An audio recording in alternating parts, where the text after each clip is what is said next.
Hello और नमस्ते दोस्तों, स्वागत है आपका द सिनेमा कल्ट में। तो आज की जो मूवी है वो हमारे एक सब्सक्राइबर भाई ने मुझे एक्सप्लेन करने के लिए कही थी, जिनका नाम है मनीष कुमार।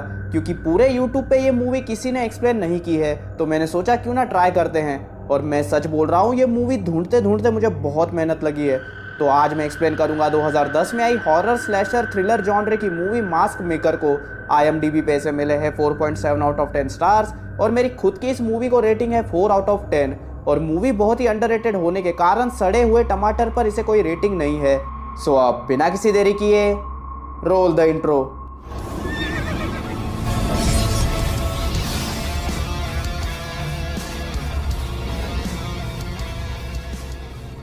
मूवी शुरू होती है एक औरत को दिखाते हुए जो कि एक बच्चे को लेकर एक घर में आती है। वहाँ वो उस बच्चे को टेबल पर रखती है और किसी तरह का रिचुअल परफॉर्म करती है।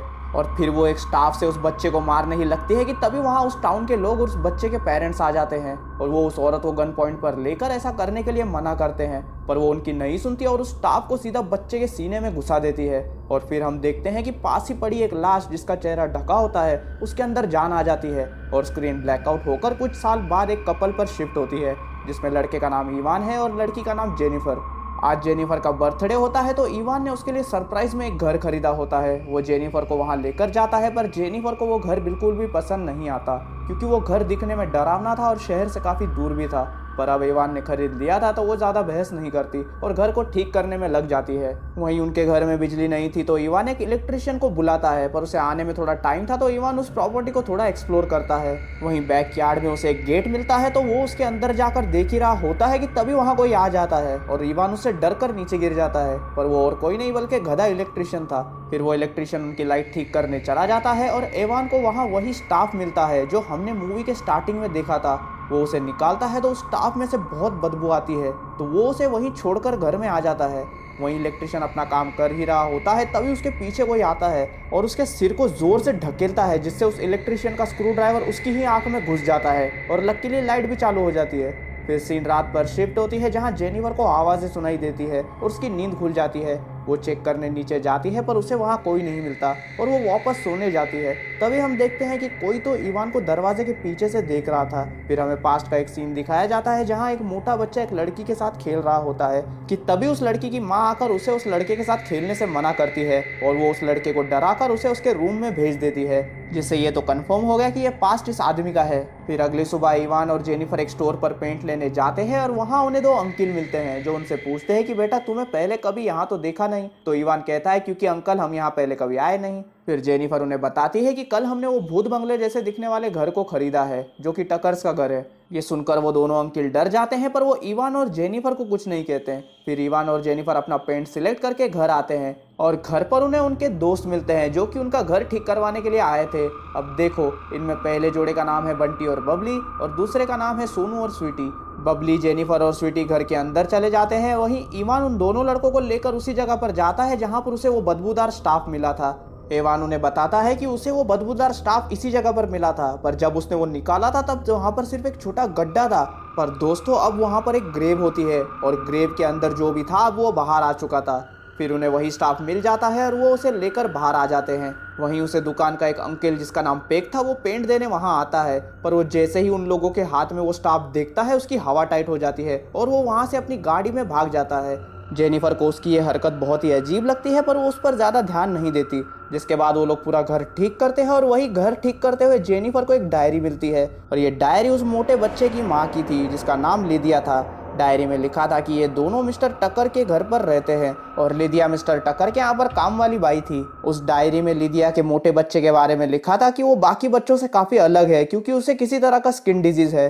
फिर वो लोग डायरी बंद करके अपने काम पर लग जाते हैं। वही बंटी और बबली शेड में जाकर अपना रंगारंग कार्यक्रम शुरू करते हैं। तभी हम देखते हैं कि वो मास्क मैन जो कि उस कब्र से निकला था वो भी उन्हें एक लकड़ी के गैप से देख रहा होता है। और हम फिर से पास्ट में जाते हैं जहां लिदिया और मिस्टर टकर भी उसी शेड में उसी जगह पर कार्यक्रम कर रहे होते हैं और वो बच्चा उन्हें देख रहा था, जिसका मतलब लिदिया और मिस्टर टकर का अफेयर चल रहा था। कि तभी वहाँ टकर की वाइफ आ जाती है और वो लिदिया को मारने ही वाली होती है कि तभी टकर अपनी वाइफ का ही गला काट कर उसे मार देता है। वहीं सीन वापस प्रेजेंट में आकर रात पर शिफ्ट होती है जहां ये सब पार्टी करके घर में जाते हैं। वहीं सोनू और स्वीटी शेड के नीचे गुलू गुलू करने जाते हैं और उनका वो होने के बाद सोनू वॉशरूम के लिए बाहर जाता है तभी वहाँ वही कब्र से निकला हुआ मास्कमैन आ जाता है और वो सोनू का गला काट कर उसे मार देता है और फिर वो सोनू के सर की पूरी स्किन ही निकाल लेता है। जिसके बाद वो वही स्किन पहनकर स्वीटी के पास जाता है और जब स्वीटी उसे देखकर डर जाती है तो वो स्वीटी को भी जान से मार देता है। अगली सुबह जेनिफर उसी शॉप पर मिस्टर पेक से मिलने जाती है तो मिस्टर पेक उसे पूरी कहानी बताते हैं कि सालों पहले लिदिया को सब विच मानते थे और एक दिन लिदिया ने उसके बच्चे को अपने बेटे को जिंदा करने के लिए मार दिया। एंड ये अंकल वही स्टार्टिंग वाले सीन की बात कर रहे थे, जिसके बाद उन लोगों ने लिदिया को फांसी देकर उसके बेटे के सामने मार दिया। पर जब उसका बेटा अपनी माँ को बचाने आया तो पेक ने उसके बेटे के पीठ में वही स्टाफ घुसाकर उसे भी मार दिया। और फिर पेक जेनिफर को कहता है कि तुम लोग वो घर छोड़ दो, नहीं तो वो तुम्हें नहीं छोड़ेगा। जेनिफर को पेक की सारी बातें बकवास लगती है तो वो वहाँ से चली जाती है। यहाँ घर पे जब बंटी बेसमेंट में होता है तो उसे वहाँ एक सीक्रेट दरवाज़ा मिलता है। वो उसके अंदर जाता है तो उसे वहाँ ढेर सारी खोपड़ियाँ और स्किन्स दिखती है। पर तभी वहाँ वो मास्कमैन आ जाता है और वो बंटी को कुल्हाड़ी से मारने लगता है तो बंटी मदद के लिए एवान को आवाज़ लगाता है, जो एवान सुन लेता है। पर तभी मास्कमैन बंटी को मारकर उसके थोबड़े की स्किन निकालकर खुद के चेहरे पे पहन लेता है। जिसके बाद जब एवान नीचे आता है तो मास्कमैन के चेहरे पर बंटी की शक्ल देखकर डर जाता है और शेड की तरफ भागता है। वहाँ वो उस किलर से छुप जाता है, पर जैसे ही उस किलर का ध्यान भटकता है एवान एक गार्डन फोर्क को सीधा उस किलर के पेट में घुसा देता है। पर उस किलर को उससे कुछ भी फर्क नहीं पड़ता और वो उल्टा उसी फोर्क को निकाल के एवान के पेट में घुसा देता है। फिर वो ऊपर बबली के पास जाता है जो कि नहा रही थी।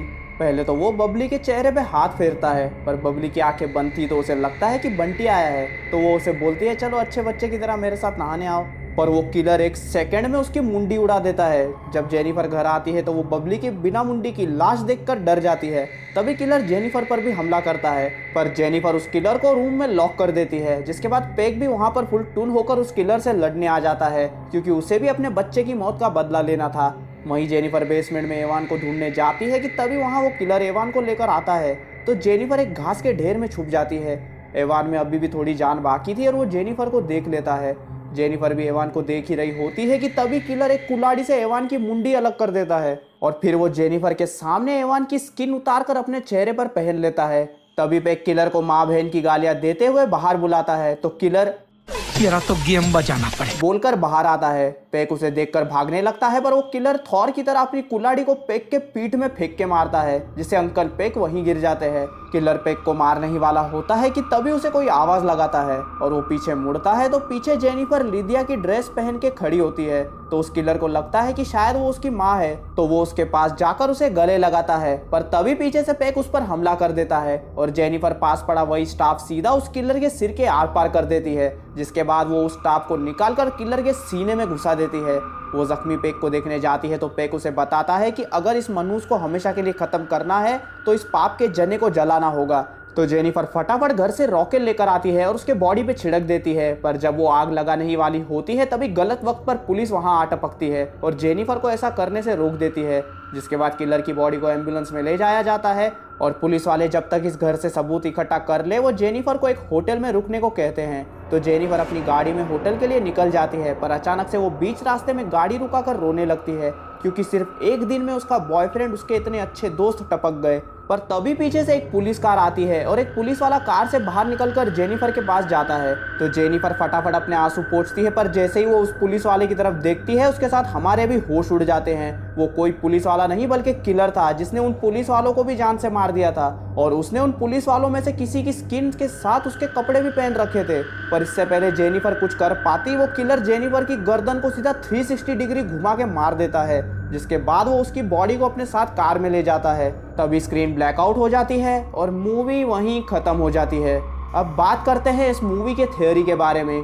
दरअसल मिस्टर टकर अपनी बीवी के साथ अच्छी लाइफ जी रहे थे, पर तभी उनके जिंदगी में आई काम वाली बाई लिदिया, जो अपने एक बीमार बेटे को भी साथ लाई थी, जिसे बहुत ही अजीब सा स्किन डिजीज था, जिसमें उसकी स्किन धीरे धीरे सड़ रही थी और लिदिया जादू टोना भी करती थी। पर मिस्टर ठरकी टकर लिदिया की खूबसूरती और खुद की हवस के आगे कुछ देख नहीं पाए और लिदिया को सीधा काम पे रख लिया। जिसके बाद मिस्टर ठरकी टकर और लिदिया का एक्स्ट्रा मैरिटल अफेयर शुरू हो गया। पर जब मिस्टर ठरकी टकर की बीवी को उसके बारे में पता चला तो मिस्टर टकर ने अपनी ही बीवी को जान से मार दिया।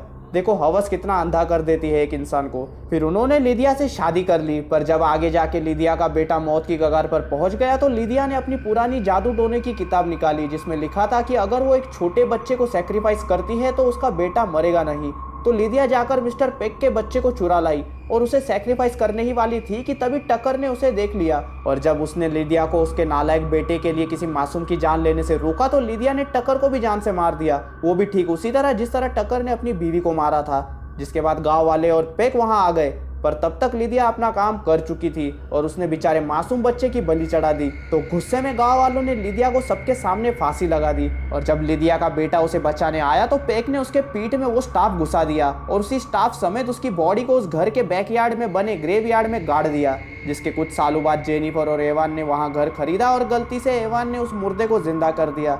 जब लिदिया का बेटा कब्र से निकला तो भले ही उसकी माँ का टोना टोटका काम कर गया हो, पर उसकी स्किन की हालत नहीं सुधरी और वो अब भी सड़ रही थी। इसलिए वो जिसको भी मारता उनके चेहरे की स्किन निकालकर एज अ मास्क पहनने लगता, जिस वजह से मूवी का नाम मास्क मेकर है। पर उसके माँ के जादू टोने के कारण उसके पास माइकल मायर्स जैसी पावर्स आ गई, जिस वजह से उसे कितना भी मारो उसे कुछ फर्क नहीं पड़ता। पर मिस्टर पेक ने शायद उस जादू टोने की किताब से पता लगाया होगा कि अगर इस पाप के जने को मारना है तो उसे जलाना पड़ेगा, तभी वो जेनिफर को ये सलाह दे रहे थे। और इसी के साथ ये था मेरा मास्क मेकर मूवी का complete explanation with theories and details. और मुझे उम्मीद है कि आपको ये मूवी जरूर पसंद आई होगी। अगर वीडियो पसंद आई है तो लाइक बटन को ऐसे थोड़ा मार दो। आपको एक्सप्लेनेशन कैसा लगा ये मुझे कमेंट सेक्शन में बताओ। इस वीडियो को अपने दोस्तों के साथ शेयर करो और अगर चैनल पर नए हो तो चैनल को सब्सक्राइब करके बेल नोटिफिकेशन आइकन भी दबा दो। एंड अगर आपको जानना है कि मेरे आने वाली वीडियोस किस मूवी पर होने वाली है या आपको वेज मीम्स देखना पसंद है तो मुझे इंस्टाग्राम पे फॉलो करो। और अगर आपको मेरी प्रीवियस मूवीज की लिंक्स चाहिए तो मेरे टेलीग्राम चैनल को सब्सक्राइब करो, दोनों का लिंक आपको डिस्क्रिप्शन में मिल जाएगा। अब इसी के साथ मिलता हूँ मैं आपसे अगली वीडियो में और तब तक के लिए स्टे विद द कल्ट।